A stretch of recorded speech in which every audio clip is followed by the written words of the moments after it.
नमस्कार। चिन्मय चिंतन अध्याय को आपण समस्त को स्वागत।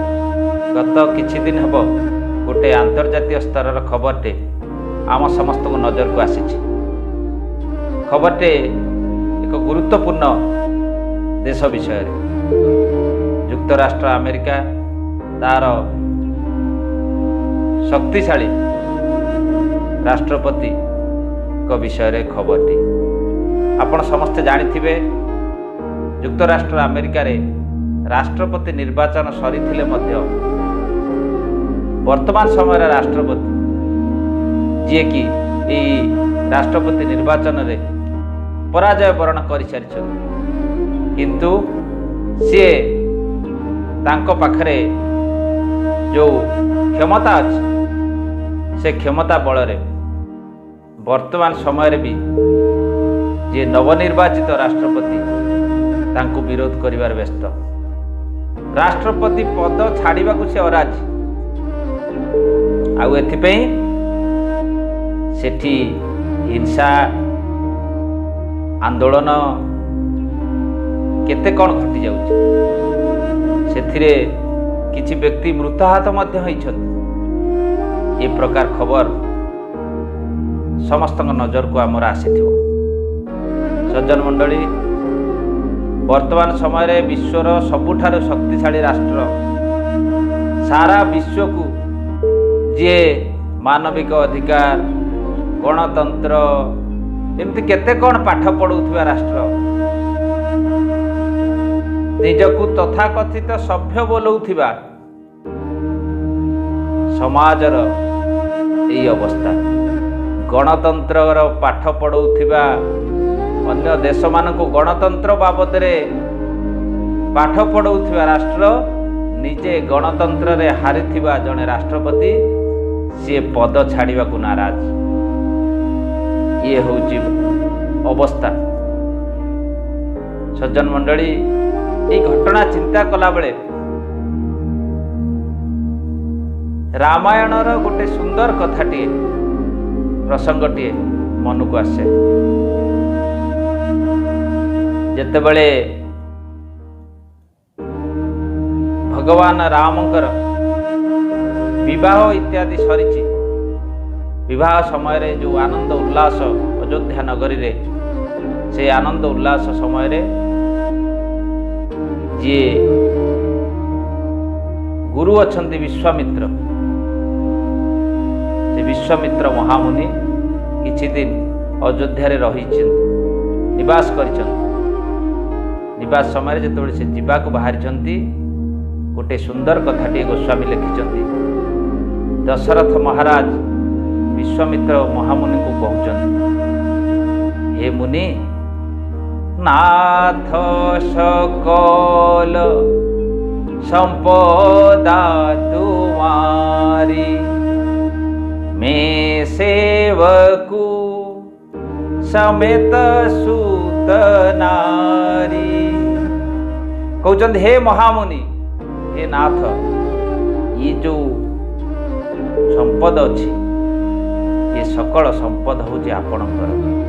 मु किए ना मैं सेवकू मु हूँ आपणकर सेवक। समेत सुत नारी, मोर पुत्र पत्नी एमानक सहित मु हूँ आपणकर सेवक।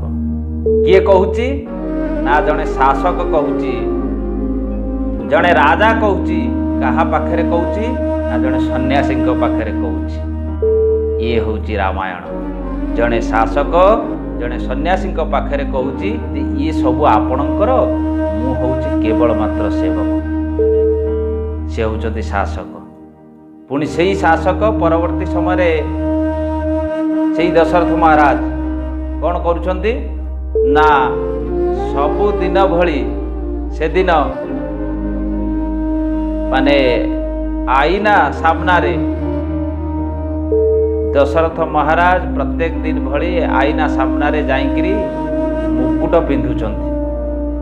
राय शुभाय मुकुरु करलीना, बदनु बिलोकी मुकुटु शमकीना।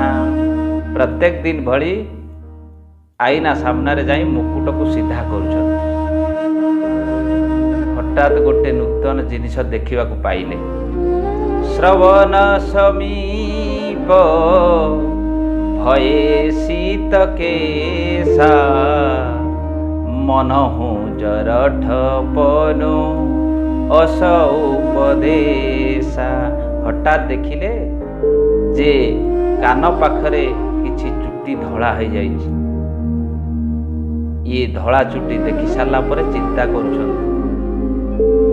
मनहु जरठ पन अस उपदेशा भाବୁछंती जे यह बोधुए मो पाखरे मो पाई जो वार्धक्यर उपदेश आसीगला।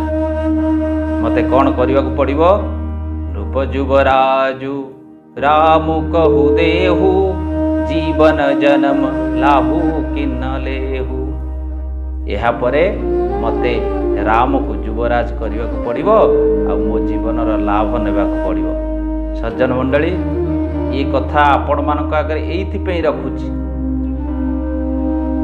ये रामायण जो कथा अच्छी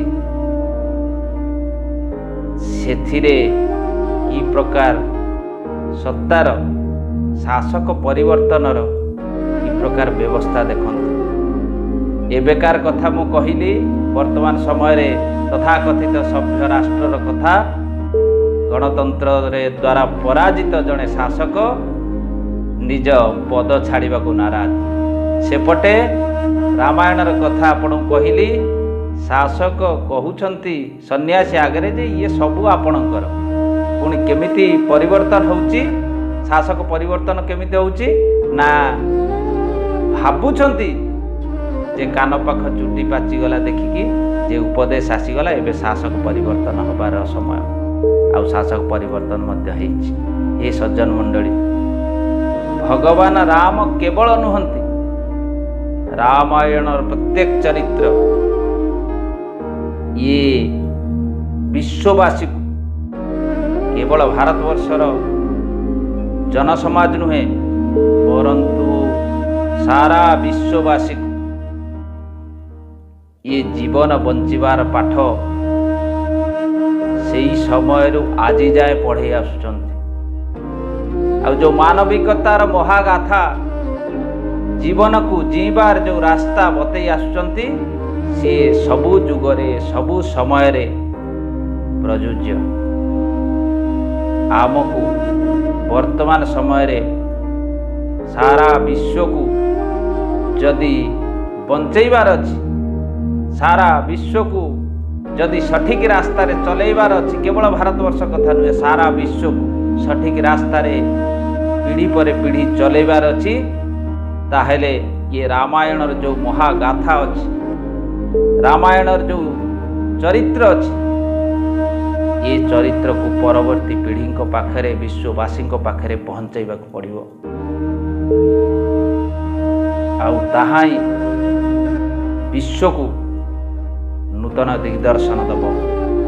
से दिग्दर्शन भारतवर्ष तैयारी हम। ये सज्जन मंडली से परवर्ती पीढ़ी पाखरे विश्ववासी पाखरे रामायण को पहुंचाइबार जो प्रचेष्टा ये आरंभ हो सारी। अयोध्या रे भव्य श्रीराम मंदिर निर्माण पाई आसंतु आमे ये जो मंदिर ये केवल मंदिर हम ना, ये केवल उपासनार कथा कहबनी, परंतु जीवन जीवार कथा कहब। सारा विश्व को बाट बतैब जे कौन करने को पड़ो, केमिति बंचिबा को पड़ो, केमिति जीवा को पड़ो।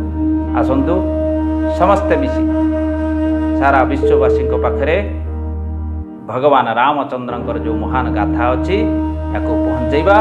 आउ ये एकमात्र रास्ता सारा विश्व को बंचै रखा वर्तमान समय आवश्यकता। समस्त यही कथा ही करने को पड़ो। धन्यवाद। जय जगन्नाथ।